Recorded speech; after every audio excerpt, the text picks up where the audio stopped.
looking a little rough because it is the end of the day on a Sunday, and I'm trying really hard to get my family to cooperate with a cute idea I had. Thought maybe, you know, they could do this with me, but he's fussing. They've got issues. Bub's just trying to hold it together here with me. We have a show that we really like. It's called Guy's Grocery Games with Guy Fieri. There's always some kind of little challenge that they do. Somehow change the rules so that they spend less money or have to use certain ingredients, something like that. Right, they're in Flavortown Market, and they've got to assemble their ingredients for whatever they're going to cook, and it's always like kind of a rat race situation. We are going to recreate kind of a Guy's Grocery Game with some dice. One is for face, one applies to eyes, one applies to lips, and one applies to a certain tool that must be used. Only powder.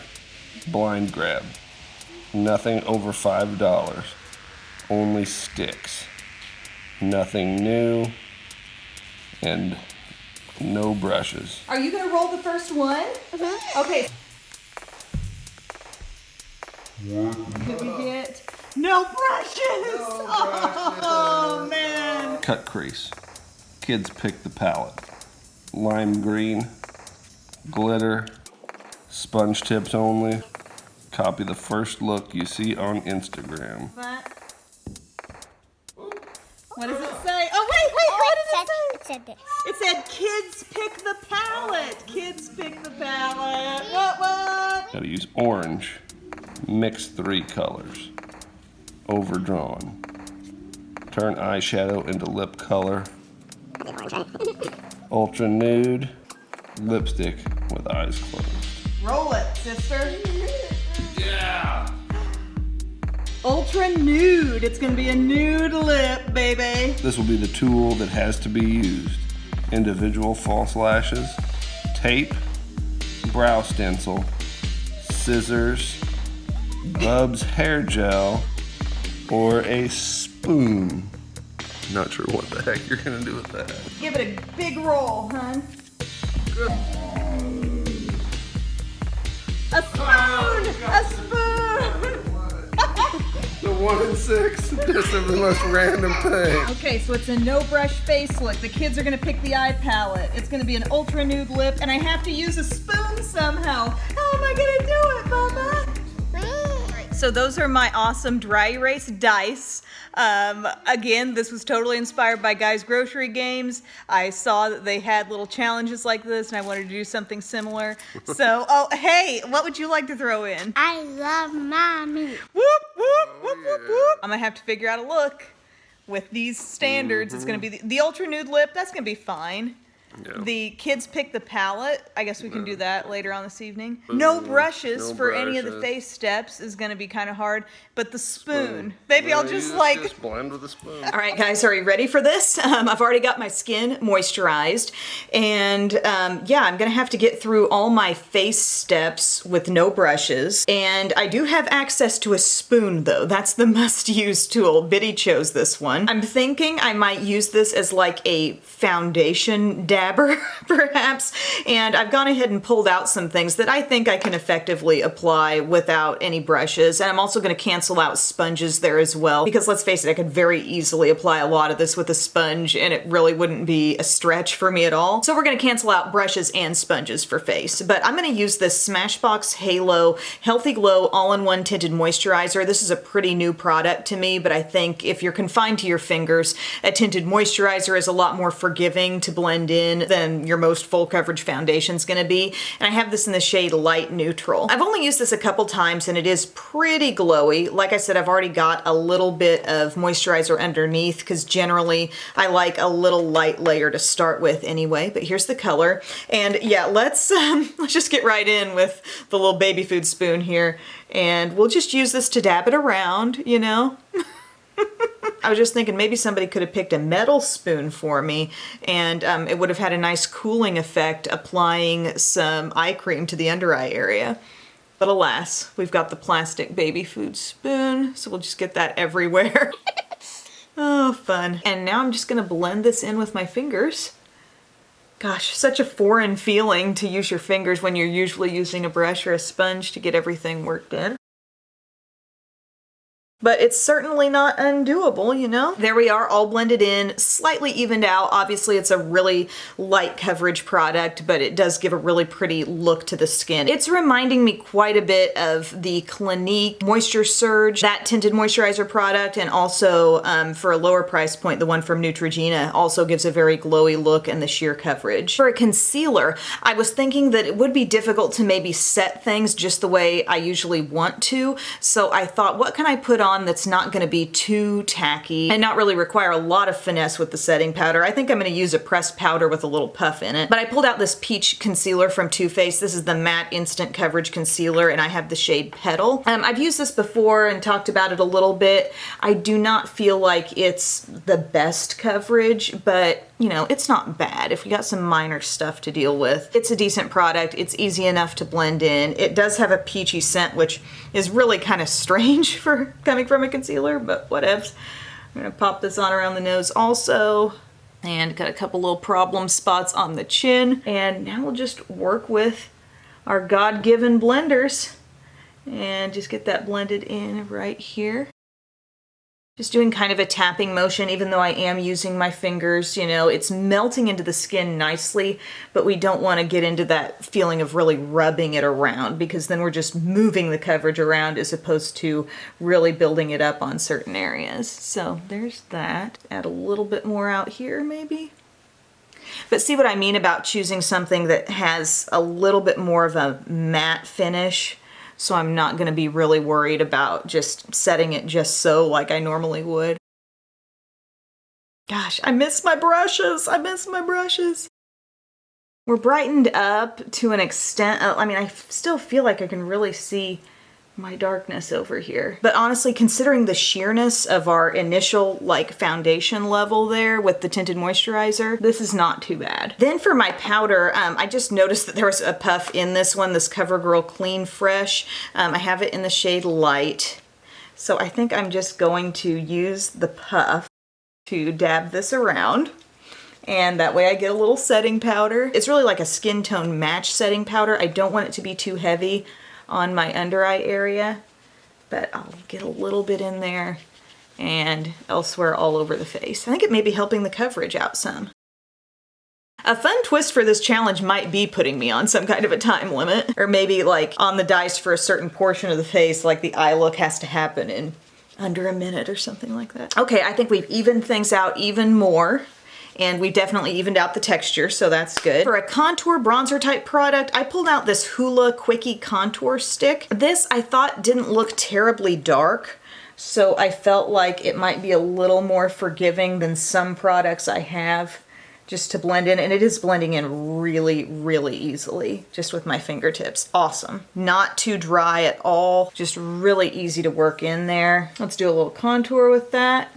It's kind of a warm shade, but it's workable. It's light enough and is getting sheared out enough to not be a problem. What I'm trying to do with my fingers and blending right now is not apply too much pressure. See how I'm working it just as though my finger were a little buffing brush right now? I'm just really trying not to press too hard into my skin. I think that'll do there. Not too much, but just enough. A blush that I'm eager to get some more use out of, this jelly blush from Rimmel in the shade Melon Madness. It has a really interesting texture. It does feel like Jell-O. You really want to mush into it just for the satisfaction of pressing your finger in, but you don't, because you don't need that much color. But I'm just dabbing that on very easily. It's definitely got some moisture to it and just kind of a nice sheer easy color.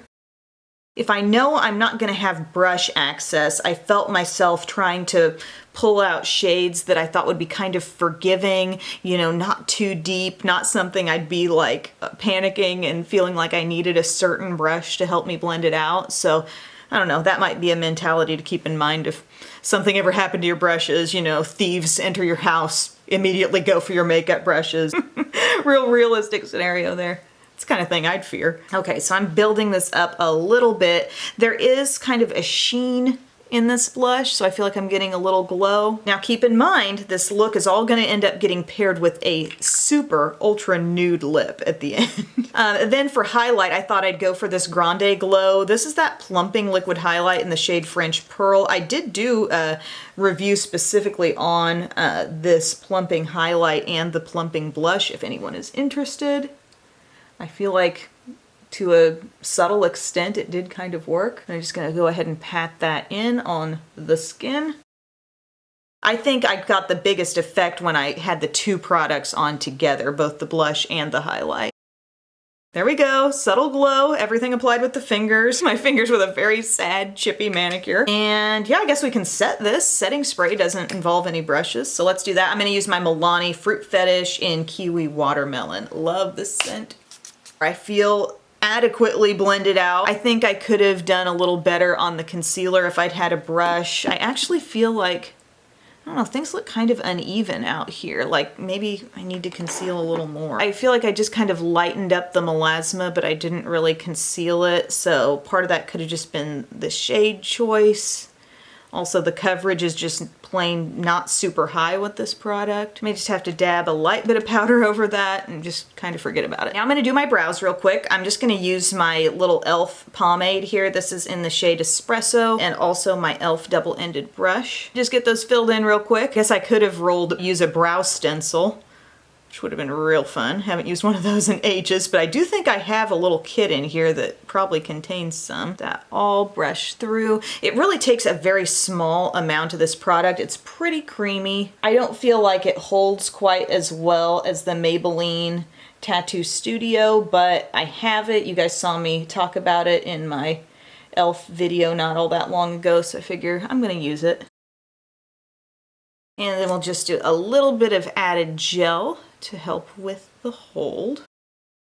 So what I rolled for the eye part of the challenge was kids pick the palette. So they came up, and I wish I would have gotten video of them kind of going through everything, combing through my whole palette collection.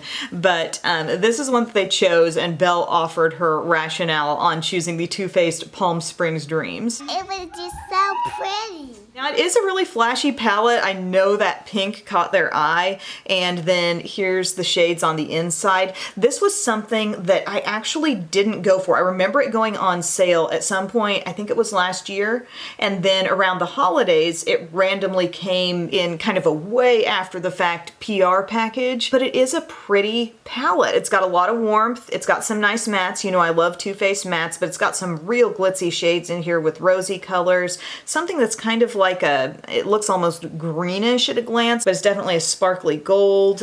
We've got a blue down here. So let's try to have some fun with this today and maybe set up the look with some of the mattes, but really add in some of the color as well. Now I get my brushes back. Almost forgot, need a little eye primer here. I'm gonna use Milani today. Got a ton of gel in my brows. I applied a little too much. And again, this is all getting paired with a very nude lip. I pulled out some of the most nude products I could find.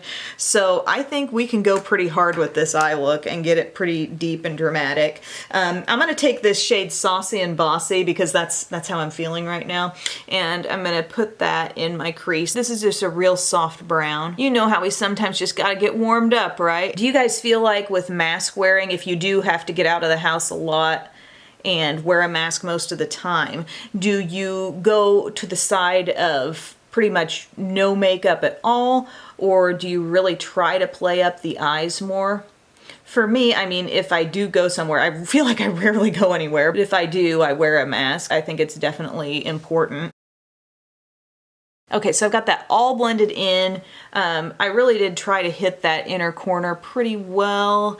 I feel like let's amp it up even more. Let's pull in some of this color called Mocktail. So add a little more orangey intensity. And then blend it out. Liking it so far. I'm gonna use Cabana Time. That's a matte cream shade to help me with that blend. I'm kind of wanting to sweep this way out. I'm thinking of taking my flat brush, pulling in this color called Swank down here, and just really going for it. Oh gosh, I'm worried this isn't gonna be intense enough. Just gotta build it a little. I'm really seeing the blue from my vantage point. Get that here on the outside. Hopefully it doesn't create too much fallout for me. See what I'm doing? I'm kind of using the tip of my flat brush to shape where that shadow's going. And I'm pulling it far today. Not really worried about blending it out yet, so don't judge my harsh edges. Although this look may have a bit more of an edge than most. This shade is pretty shimmery, as you can see. Now to try to get that shape even. Anybody else feel kind of like they're putting on a superhero mask when they get really dramatic with the shape of their eyeshadow? I just want to build up the color more. What do we think might blend nicely into this sort of from above? I think I'll clean off this E25. I'm feeling like maybe one of these rosy shades might just be too sparkly to really help blend. Yeah, they're just so sparkly. So maybe a little bit of Last Call. This coppery shade, it does have some shimmer, but it could kind of come out over the edge of things. Perhaps a little more saucy and bossy might help. I really wanted to see a pink come into the blue out there. Here's something I think I might do. To get some real, like, concentrated pigment out of these pinks, I'm gonna take a base, one of those, like, really nude colored shadow sticks, and I'm gonna dab this over, like, half my eyelid, pat it on. And then I'm taking my e.l.f. flat eyeshadow brush. I'm gonna go into Swizzle Stick here, really pick up some of that shadow, and pat it right on where I just primed, and also kind of let it hit the blue. I don't know if I'm gonna love this look or hate this look, guys. I wish this shadow was just a little smoother, you know? Let's go into Buzzkill, and that's gonna come in from the innermost part. I am really laying this on to make it feel more like an opaque eyeshadow, but these are really kind of like practically like pressed glitter types of shades. I feel like they applied looking a lot alike. The blue is a little dingy looking. I'm gonna have to go over that some more. Okay, the blue is working a little better as it overlaps. Don't rely on the glitter to overlap the blue, but let some blue come over that. Maybe some eyeliner will help this feel a little more clean, and then I can work in and fix some things even more. I don't know. This is my Revolution, just my eyeliner pen. Thank goodness it's opaque and black enough to really go over all this big shimmer we got going on. Okay, I'm doing a pretty big wing. I'm not going all the way to the length of my shadow that I did out there, but it's kind of coming close. And I definitely have some little bits of fallout. Controllable though. The few times I've used this palette, I use it in subtle ways. I make use of a lot of the mattes and maybe just have a little bit of a pop somewhere. And it's nice and it kind of makes sense to me. But when you really try to work in some of these big statement shades, they're kind of hard because they're not as big of a statement as you think they're gonna be, and they end up being a little fussy. Where is my angled brush? Where is my angled brush? I'm like sweating. This look is making me nervous. This looks murky and cloudy and messy to me. So what I think I'm gonna do, I'm gonna go into BYOB, this dark brown, with my Sigma E65.